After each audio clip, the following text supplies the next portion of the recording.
Hello दोस्तों, एक बार फिर से स्वागत है आपका हमारे यूट्यूब चैनल में। तो आज का जो बीएड का हमारा नेक्स्ट असाइनमेंट है वो है बच्चों के लिए रचनात्मक क्रियाओं के सुझाव। तो यहाँ पे आपको खुद अपने हिसाब से आप उनको बच्चों में आप किस तरीके से क्रिएटिविटी को क्रिएट कर सकें, इस चीज़ के आपको कुछ सुझाव देने हैं अपने असाइनमेंट्स के अंदर। ये सुझाव आप अपने दिमाग से आपको बताने होते हैं कि जहाँ पे भी आपको लगता है कि आप किसी एक पर्टिकुलर सुझाव से या कुछ भी करके आप बच्चों के अंदर किसी भी चीज़ किसी भी सब्जेक्ट के प्रति क्रिएटिविटी उनके अंदर बढ़ा सकते हैं। तो वहाँ पे आपको इस असाइनमेंट को उस हिसाब से आपको बनाना है।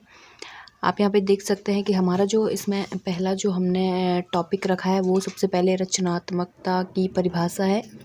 सबसे पहले ये हिंदी में ही आपको ये असाइनमेंट हमने बना के तैयार किया है।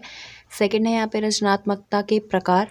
थर्ड है उसकी विशेषताएं। इसी तरीके से नेक्स्ट जो है वो है विभिन्न अवस्थाओं में सृजनात्मक विकास। तो यहाँ पे अब आपको बच्चे की पूरी अवस्थाएं बतानी पड़ेगी कि किन किन अवस्थाओं में विभिन्न अवस्थाओं में किस तरीके से हम उनमें क्रिएटिविटी को बढ़ा सकते हैं। बच्चों के लिए रचनात्मक क्रियाओं के सुझाव अब आपने यहाँ पे देने हैं। और नेक्स्ट यहाँ पे है कि शैशवावस्था में आप किस तरीके के सुझाव दे सकते हैं, बाल्यावस्था में जो सुझाव आपने दिए हैं, और किशोरावस्था में, और लास्ट प्रौढ़ावस्था में सुझाव। तो ये चारों के चारों सुझाव आपको यहाँ पे हर अवस्था के हिसाब से आपको अलग अलग टॉपिक बना के लिखने हैं। नेक्स्ट जो 10th वाला हमारा टॉपिक है वो है सुझाव।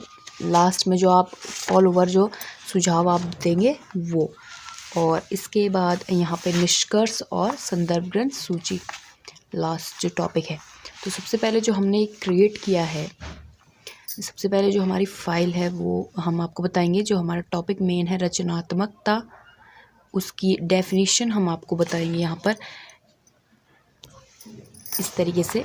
आप देख सकते हैं इस पेज को हमने थोड़ा बहुत लाइट बिल्कुल कलर से थोड़ा डेकोरेट किया है ताकि थोड़ा क्रिएटिव लगे। और यहाँ पे हमने मेन हेडिंग डाल दिया रचनात्मकता। अब इसके बाद हमें इसकी थोड़ा डेफिनेशन बतानी है हमें रचनात्मकता की आखिर होता क्या है। तो रचनात्मकता अथवा सृजनात्मकता व्यक्ति की वह योग्यता है जिसके द्वारा वह उन वस्तुओं या विचारों का उत्पादन करता है जो अनिवार्य रूप से नए हों और जिन्हें वह पहले से न जानता हो।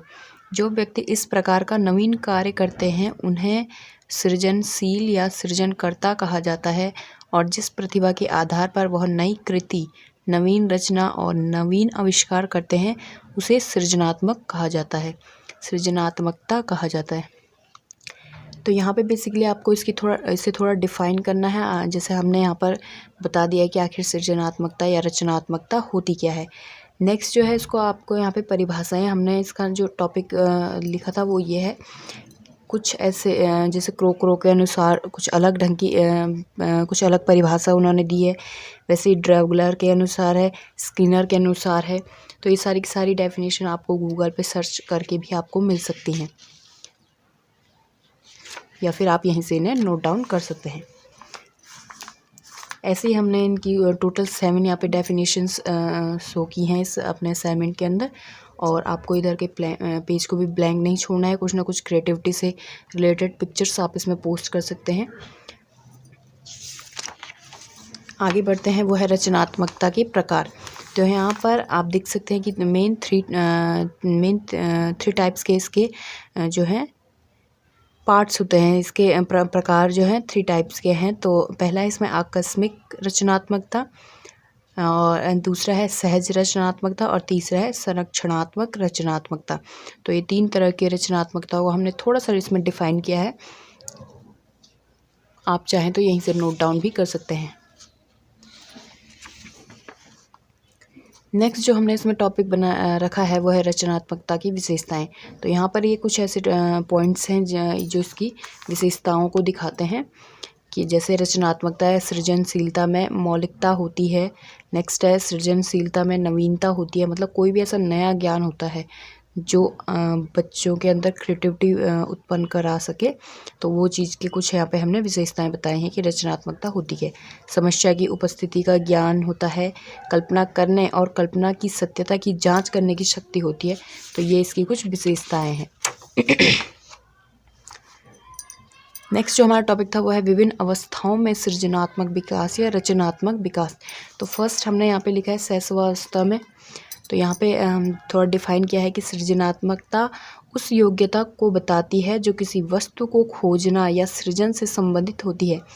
शैशवावस्था में शिशु बहुत कल्पनाशील होता है। वह अपनी कल्पना के आधार पर ही नई वस्तुओं का सृजन करता है, जैसे कागज़ की नाव बनाना, पतंग बनाना, कागज़ के तरह तरह के चित्र बनाना आदि। शैशवावस्था में सृजनात्मक क्षमता का विकास भलीभांति होना आवश्यक है, क्योंकि इससे हम बालक की कल्पना शक्ति का पूरा प्रयोग करते हैं।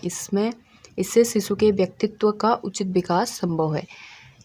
तो ये था सृजनात्मक विकास की बालक के अंदर जो है शैशवावस्था में क्यों ज़रूरी है। और नेक्स्ट है बाल्यावस्था में। इसमें भी हमने थोड़ा बहुत लिखा हुआ है, आप चाहें तो यहीं से नोट डाउन इसे कर सकते हैं वीडियो को पॉज करके, या फिर आप गूगल पे भी सर्च करके इसे लिख सकते हैं। आपको इसमें और भी ज़्यादा डिटेल में वहाँ जानकारी मिल जाएगी। नेक्स्ट जो हमारा आता है वह है किशोरावस्था के लिए आता है। किशोरावस्था में सृजनात्मक विकास। तो किशोरावस्था में सृजनात्मक विकास क्यों ज़रूरी है वो चीज़ हमने यहाँ पे थोड़ा बहुत मेंशन करी है। अब आप यहाँ पे देख सकते हैं कि उम्र के हिसाब से हमने वर्षों के हिसाब से भी बताया है कि बच्चों के लिए रचनात्मक क्रियाओं के सुझाव क्या क्या हैं।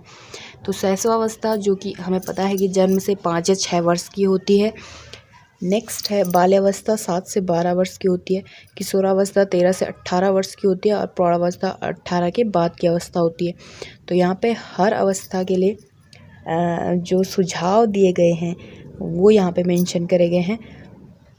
तो जैसे यहाँ पे पहला हमने लिखा है कि शैशवावस्था में रचनात्मक क्रियाओं के सुझाव, कि ऐसे क्या सुझाव हैं। जैसे पहला है कुछ करने से रोकना नहीं चाहिए इस उम्र में बच्चों को। इसके बारे में भी थोड़ा सा यहाँ पे लिखा हुआ है कि बच्चों की क्रिएटिविटी को बढ़ाने के लिए उन्हें किसी भी काम को करने से रोकना नहीं चाहिए।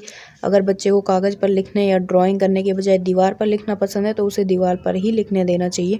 कुछ ऐसी बातें जो शैशवावस्था में बच्चों को करने देनी चाहिए। दूसरा होता है बांधे नहीं, ये भी शैशवावस्था का है। नेक्स्ट जो है वह है बाल्यावस्था में कौन कौन से सुझाव होते हैं। तो पहला होता है इसमें प्रोत्साहित करते रहें। और थर्ड है किशोरावस्था में रचनात्मक क्रियाओं के सुझाव क्या क्या हैं। ये अब किशोरावस्था के लिए है कि रुचि को जानने की कोशिश करें। बच्चे की रुचि को जानने की कोशिश करनी चाहिए इसमें किशोरावस्था में। नेक्स्ट है हमारा प्रौढ़ावस्था में रचनात्मक क्रियाओं के सुझाव। तो इसमें जो है कि तुलना करना छोड़ दें। एक बच्चे की दूसरे बच्चे से तुलना नहीं करनी चाहिए, इससे उसके अंदर जो है आत्मविश्वास की कमी आती है। तो यहाँ पे है लास्ट प्रौढ़ावस्था में मेन ये चीज़ है। नेक्स्ट जो है वह है हमारा मेन सुझाव। तो ये सुझाव आपको इसी असाइनमेंट के अंदर जो आपने सुझाव दिए हैं उनको थोड़ा बहुत मेंशन करके आपको यहाँ पे लिखना होता है। जैसे यहाँ पे शिक्षक का दृष्टिकोण सदैव रचनात्मक होना चाहिए, क्योंकि शिक्षक के ही दृष्टिकोण पर बच्चों का भविष्य निर्भर करता है। इस तरीके से जितने भी सुझाव हमने इस असाइनमेंट के अंदर यहाँ दिए थे वो सारे आपको यहाँ पर थोड़े थोड़े करके मेंशन कर देने हैं, ताकि यहाँ पे हमारा जो सुझाव का है ये हम ऑल ओवर इसे अपने इस असाइनमेंट के अंदर बता सके। तो नेक्स्ट जो है वो है निष्कर्ष। आप देख सकते हैं यहाँ पे निष्कर्ष का जो हमारा वो था नेक्स्ट पॉइंट था, और लास्ट में हमारा संदर्भ ग्रंथ सूची। तो निष्कर्ष में वही है कि हमें क्या चीज़ें करनी चाहिए और क्या चीज़ें नहीं बच्चों के अंदर क्रिएटिविटी को डेवलप करने के लिए। रचनात्मकता अथवा सृजनात्मक व्यक्ति वह है जो उन वस्तुओं या विचारों का उत्पादन करता है जो अनिवार्य रूप से नए हों और जिन्हें वह पहले से न जानता हो।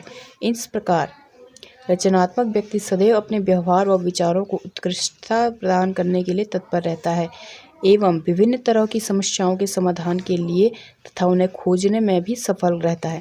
तो इस तरीके से थोड़ा सा हमने यहाँ पे निष्कर्ष दे दिया है। ये भी आपको गूगल में सर्च करके मिल सकता है, या फिर इसे तो खैर आपने अपने हिसाब से भी लिख सकते हैं। और नेक्स्ट जो है वह है संदर्भ ग्रंथ सूची। यहाँ पे मैंने 3 जो है वेबसाइट डाले हैं जहाँ से हमें ये इन्फॉर्मेशन थोड़ी बहुत हमने ली है। तो ऐसे ही वीडियोज़ को पाने के लिए चैनल को लाइक शेयर सब्सक्राइब करते रहें। Thank you so much.